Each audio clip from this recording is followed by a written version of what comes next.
Obbade Okimanyi nti Eddy Kenzo akyekoze mu ggwanga lya Ivory Coast era nga mukyabakazi atakyasoboka yadde ddala ku lukalala lwa Africa nga sava zino ono omusajja ye king muswati wa Africa atukaniriza natera ku mukoto gwaffe omuganzi okumanyikiddwa nga Uganda Mukamooli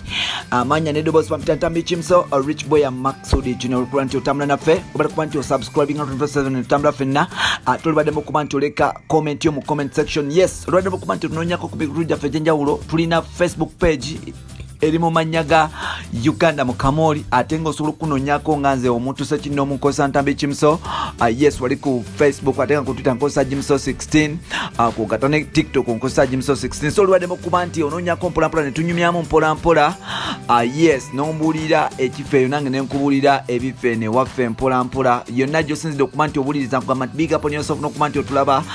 oli wankizo nnyo mu basigaddewo bonna era nkugamba nti kyekiseera mbere nga nkutuusaako amawulire agagenda mu maaso now omusajja mukulu amanyikiddwa nga Edisa Musuuza ng'amanya ge aga stage akozesa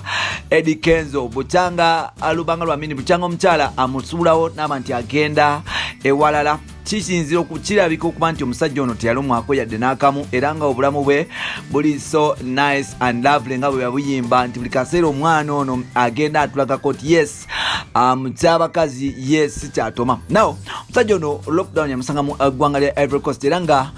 yes yamusanga eyo nga tasobola kuba nti akoma mu ggwanga abasinga babadde beewunya omusajja ono kikyakola mu ggwanga lino Edisa Musuuza bukyanga agenda mu Ivory Coast kirabika yakakyusa abakazi abasuuka 30 nga buli bubbe byakajja bwatyo akamala era nga mu byabakazi sawa zino takyasoka oyinza okulowooza nti ye king muswati omanyi king muswati alimu yes king muswati wagwanga lya Lesotho akazinga kaliyo South Africa mpola Lesotho yes Ireland yes Lesotho yes mpola omusajja ye king waayo eggwanga lirikufugibwa kabaka sono lekyo yo Ireland king muswati yenanyinimu naye nga ate abakazi bonna abalimu bonna babe almost era nga abakazi king muswati yajjuza ennyumba ze zonna atandika okugaya obwana okutandika ku myaka 17 n'okwamuka waggulu so kyetulaba ekitambulamu ku ludda lwa Edisa Musuuza nti Musuuza kati yafuuse king muswati wa Africa nti abakazi bano nakyusa nga ngoye olwaleero omulabano wa black enkyawa omulabano wa kataketake olulala omusangano wa brown enkeera ogenda musanga n'abazungu ate nga bonna bava mu mawanga ag'enjawulo ddala Kenzo asuubira karantidde mukoze bubi nti mu bantu abakyasinza okuba nti basanyusa omuntu wa wansi mwali abantu asanyusiza omuntu wa wansi buli kala buli mawanga na buli nsi almost kubanga obwana bubebi obwa Ivory Coast bwadde bumwekubako nnyo era nsuubira abakyala baze apozinga nabo n'abeera nabo osobola okuba nti obalabako yes kikulaga nti obulamu bwe si bubi abantu abasinga babadde beebuuza mbu kuva Rema yagenda musajja ono tasobola kuba nti akombako baliwa ne mukyala we yali gwe baali basuubira okuba nti amuddira mu bigere oba addira Rema mu bigere amanyikiddwa nga Jasmine naye bamutwala naye ng'ate tekigana Kenzo okuba nti ye ayoyongana n'obulamu mpola era nga mu ssaawa zino mu Ivory Coast bannange yekola kigenyi olwaleero abeera namuddugavu ku ssaawa ez'okumakyawo ku lunch time n'afunayo akazunguzungu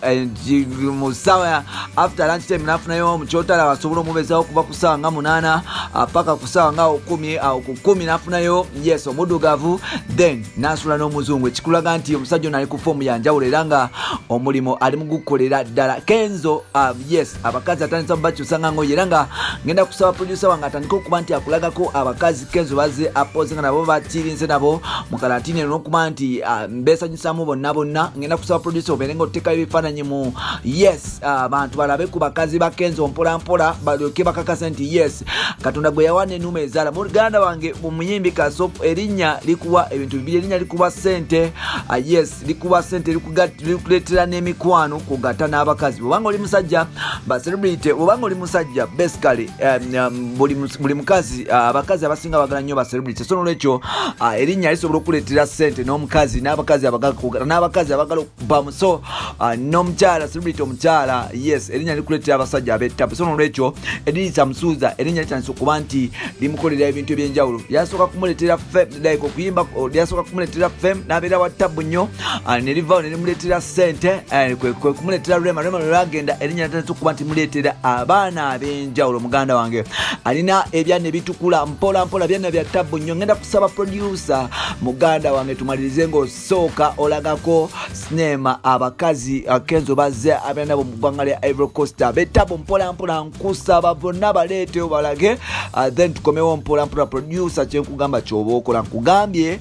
leeta ebifaananyi eby'abakazi Kenzo byazze akiringa nabo mpola mpola mu eggwanga lya Ivory Coast obeere ng'obiraga ku bantu then tujja kukomawo mpola mpola. Bino n'ebirala byebolinnya mu episodes zaffe ezidda kungamba subscribe sikalenga sharinga atenga tugenda kulekera ebifaananyi obirabeko atenga olwaddemu okulaga nti yes onawe commenting nti abakyala Eddy Samusuza babadde nabo really balungi oba bintu byakweyiya. Nkubuza ekibuuzo ekisembayo abakyala yes Kenzo babadde nabo bonna